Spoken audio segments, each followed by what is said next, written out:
Hello and welcome to English in Brazil. Eu sou a Karina, brasileira e professora de inglês há quase 15 anos. E eu sou a Cristina, americana, também professora de inglês há 15 anos.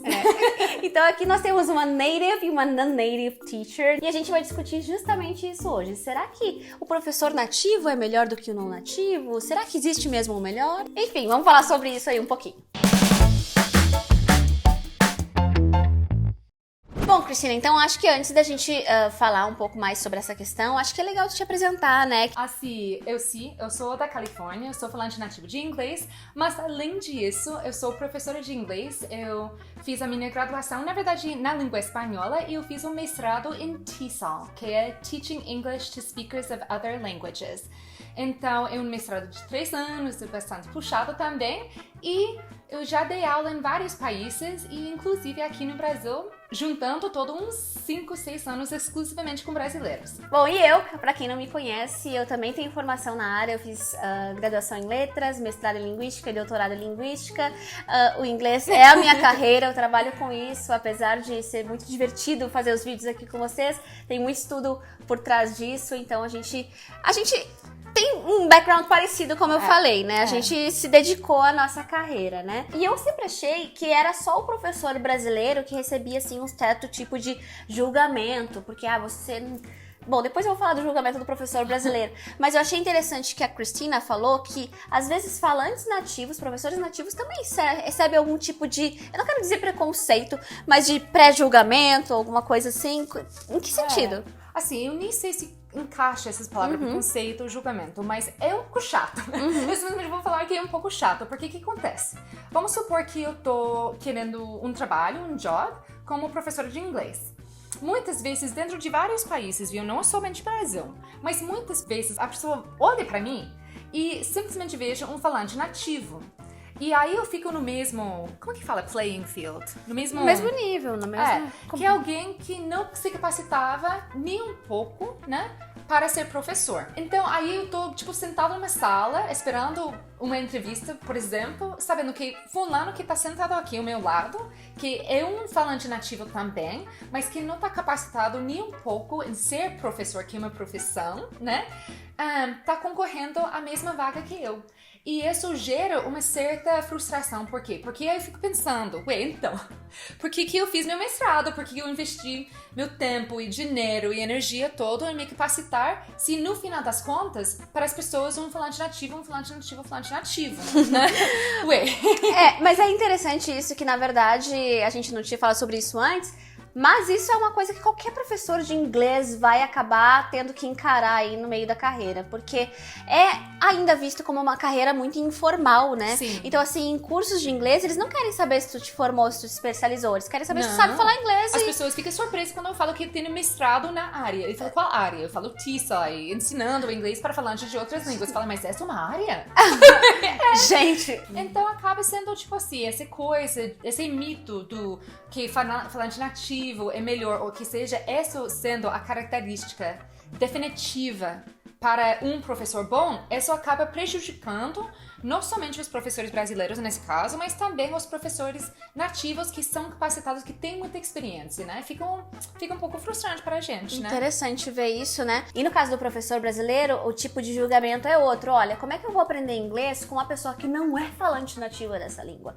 Então, como que eu posso confiar no que esse professor tá me falando, sabe? Então, isso é uma coisa que já existe há bastante tempo, que tem até um nome que é Native Speakerism, que é tipo colocar o falante nativo num pedestal, ele é superior, né? E sabe o que é interessante? Essa coisa de colocar o falante nativo num nível superior, é que assim, como é que eu posso falar? Como a Lady Gaga fala, I was born this way. Entendeu? Eu nasci assim, eu nasci falando inglês. Eu não me esforcei para ser um native speaker, entendeu? Isso é muito engraçado. Outro dia, eu tava no hairstylist, Cabeleireiro. Nossa, que palavra difícil.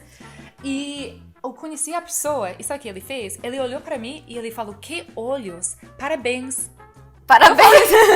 Congratulations! Parabéns, mas eu não fiz nada para ter olhos azuis, sabe? Então, essa coisa, eu não tô falando que Aí a gente vai entrar nisso, né? Que a importância, a vantagem, às vezes, de ter um professor nativo. Mas, na realidade, tipo, ser falante nativo, por isso que eu falo que não deve ser o fator determinante para ser um professor de inglês. Porque tipo assim, a gente não fez nada para ser falante nativo. A gente simplesmente nasceu num certo país e cresceu falando uma certa língua, né? Qual seria um fator determinante, então, para uma pessoa que está procurando um professor particular ou uma escola de inglês? O que tu achas, assim, que seria o top fator que faria, olha, eu acho que esse professor aqui é bom? Essa é uma boa pergunta.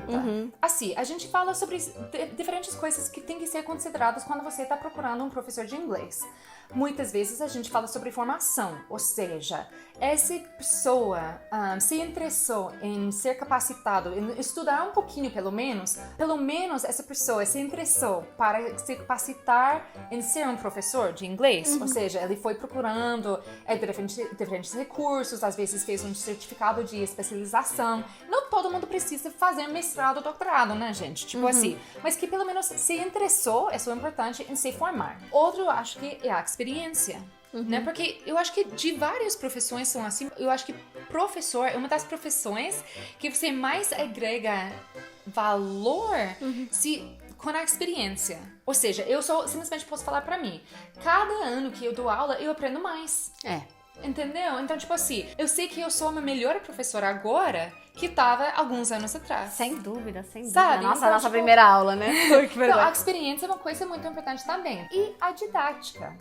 E é interessante a didática que ela pode ser desenvolvida, ou seja, tu vai estudar, tu vai ser treinado para ser professor, para ser um bom professor, para saber dar aula, porque não basta saber a língua, você precisa saber ensinar a língua e precisa saber falar sobre a língua, porque quantas vezes a gente, por exemplo, eu sempre dou o exemplo da minha mãe, coitado, mas assim, a minha mãe é falante nativa de português. Agora, se eu perguntar pra minha mãe, por que a gente fala isso e não aquilo? Ela não vai saber me explicar, entendeu? Porque ela não tem a formação, ela não sabe falar sobre a língua. Então é a mesma coisa. É muito importante. E a didática também, eu acho que envolve uma coisa que é um pouco mais subjetiva, é muito mais subjetiva, que é o carisma, né? A química que você tem com esse professor, né? Exatamente. Às vezes tu não consegue te conectar com o teu professor por algum motivo e, independentemente dele ser nativo ou não nativo, às vezes, nossa, fechou, esse professor ele tá me guiando, tá me inspirando, sabe? Então isso é uma coisa subjetiva também, né? Até às vezes, tipo, todos esses fatores eu acho que é um pouco subjetivo. Por exemplo, às vezes a pessoa não tem uma formação muito elaborada, mas a pessoa deu aula por muitos anos e aprendeu na prática.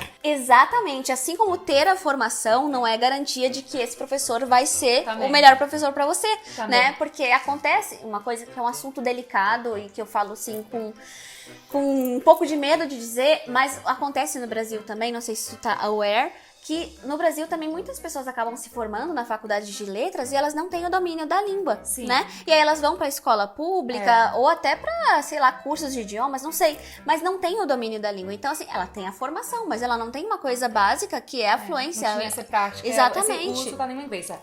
Eu tô aware, porque na verdade, quando eu morava em São José do Rio Preto, eu fazia um projeto com os professores de inglês na rede pública, eu fazia uma capacitação, não somente de teaching, né? Mas fazia, tipo, aulas de inglês com eles, porque existe isso. E não é, tipo assim, não é sempre a culpa dessas pessoas, simplesmente não tem esse exposure, né? Para a língua inglesa, né? Exatamente, falta reciclagem, falta contato com a língua, falta formação continuada, né? Então, assim, a gente não tá aqui falando mal de maneira alguma dos professores brasileiros, só falando de uma estatística, de um fato, né? Que isso acontece também. Então, nenhum desses 3 fatores que a Cristina falou é determinante, né? Então, são coisas que podem haver variações, né? Mas uma coisa que tem de muito positivo no falante nativo é a questão de ele ter justamente a sua intuição de falante nativo. Então, apesar de ele... Essa intuição. Então, o Chomsky já dizia isso. Então, assim, mesmo que, sei lá, a Cristina não tenha formação, eu fale uma coisa que sou estranha, ela vai falar assim, it sounds weird to me. Sou esquisito. Essa cara de, porque vocês conhecem muito bem se você já se falou. Não? Exatamente. Então, isso já é um feedback valioso pro aprendiz, né? E outra coisa também, por exemplo, julgamentos de gramaticalidade. Por exemplo, eu quero construir uma frase super complexa e eu tô na dúvida, ai, será que isso aqui tá soando bem? Nossa, já aconteceu de eu mandar pra amigos, assim, isso tá soando bem na tua língua? Tá. Então tá bom. Na maioria das vezes tá, mas às vezes acontece não, né? Eu faço isso muito com meu marido brasileiro, mas ele não é um professor. Então aí a gente tem outro bom exemplo, né? Um falante nativo de português, que muitas vezes eu falo alguma coisa e simplesmente eu quero uma resposta sim ou não. Eu não quero uma explicação, né? Só quero, tipo assim, eu falei isso bem ou tem alguma coisa estranha? Aí depois ele me fala, né? Ele me dá esse feedback, não, essa aí tá errado, não sei porquê. Né? E falou, aí às vezes eu fico tipo, mas me fala por que eu tenho que mudar. Ele, não sei, porque ele não é um professor, sabe? Aí ele teria que ir pesquisar do mesmo jeito que eu vou e eu pesquiso. Então, ele pode dar essa intuição, esse feedback para mim? Essa aí acho que não.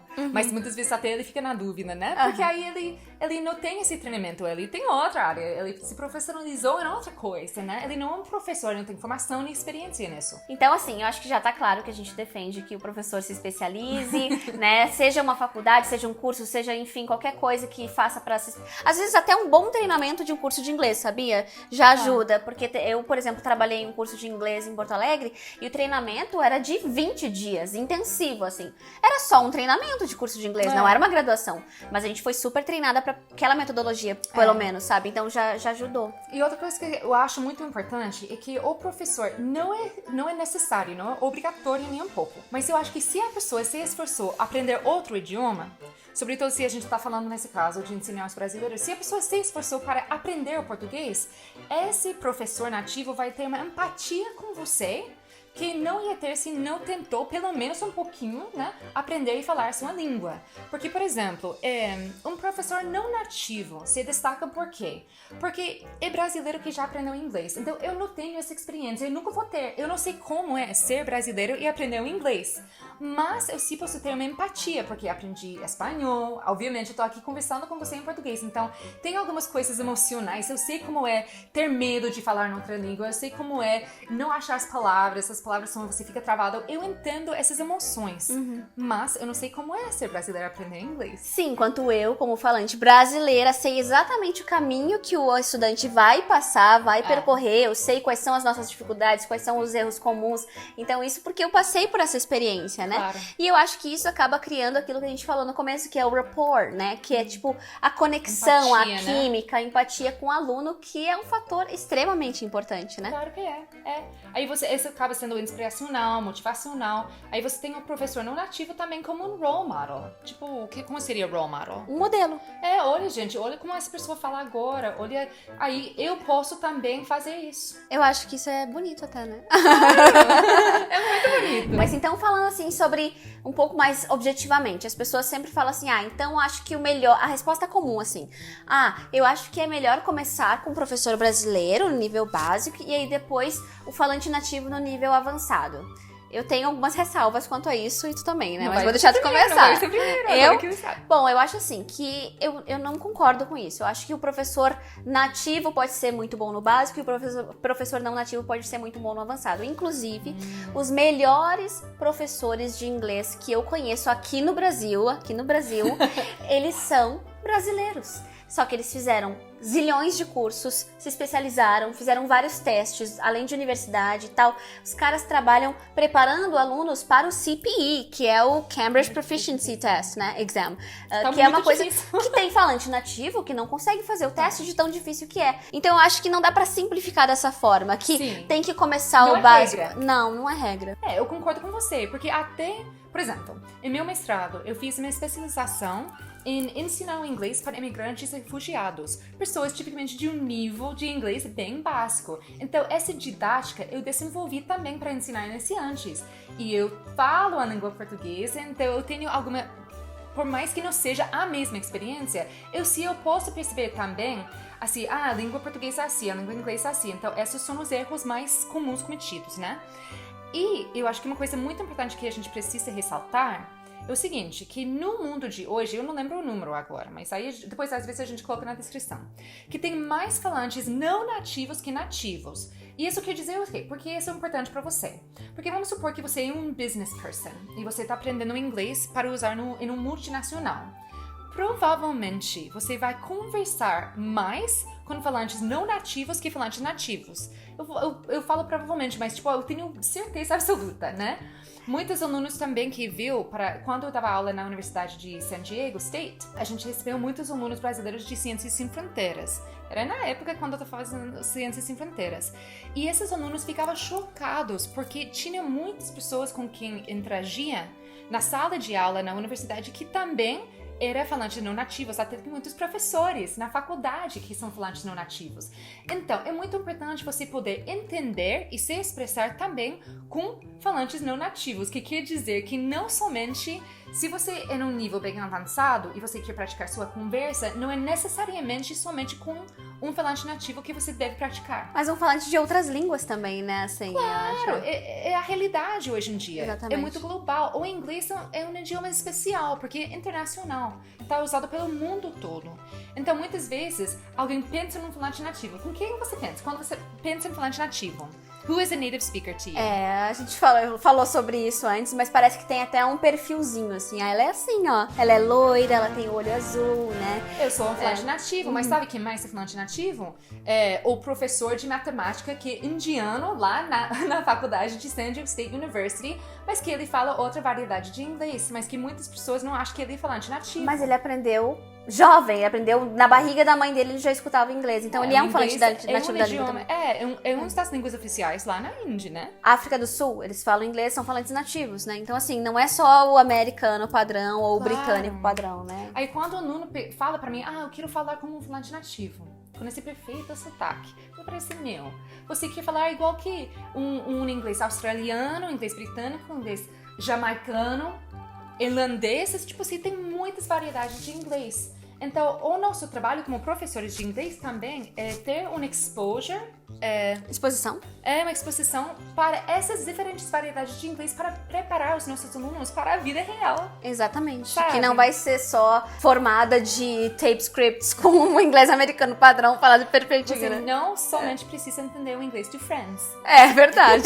Tem muitos outros ingleses por aí. E essa exposição, ela pode ser tanto do professor nativo, então, por exemplo, a Cristina dando aula e falando inglês nativo, ou eu dando aula e colocando áudios para os meus alunos. Agora você vai analisar esse trecho aqui desse filme, ou desse listening activity aqui, enfim. Então, assim, o professor brasileiro, você não vai contar só com a exposição do que o seu professor tá falando. A gente também usa muitos materiais autênticos, né, para trazer diferentes variantes da língua pro aluno, né? Então, assim... E para você ter ideia, eu adoro dar aula juntamente com um professor não nativo. Justamente para complementar. A gente é um dream team. Dream team. Eles sempre falam isso, é um dream team, um professor nativo e um não nativo. Porque é os melhores dos dois mundos, sabe? Você tem muitas perspectivas e muitos benefícios para tirar de uma situação assim. Então, a conclusão, qual é o melhor? A gente não tem uma conclusão. Porque não tem um que é melhor. Exatamente. Aí, não é necessariamente... A única coisa que eu queria falar é isso.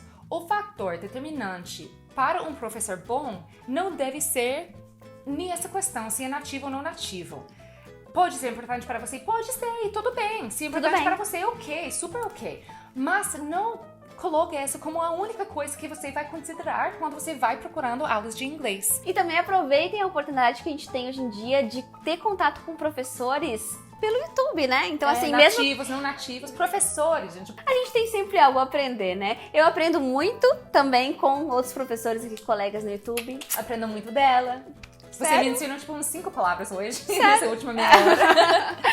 Bom, é isso, gente. Então, se vocês gostaram do vídeo, não deixem de clicar em gostei, de acompanhar o trabalho da Cristina também. Vou deixar os links pra acompanhar o trabalho dela aqui na descrição. E conta aqui nos comentários se você já teve experiência em aula com professor nativo, não nativo, o que foi positivo, o que não foi tão legal assim. A gente quer saber, vamos abrir. A sua opinião também é muito válida. Exatamente, a gente não tá aqui pra trazer, pra fechar o assunto. A gente quer saber também a sua opinião. Então, compartilha com a gente aqui nos comentários. See you next video. Bye! Bye!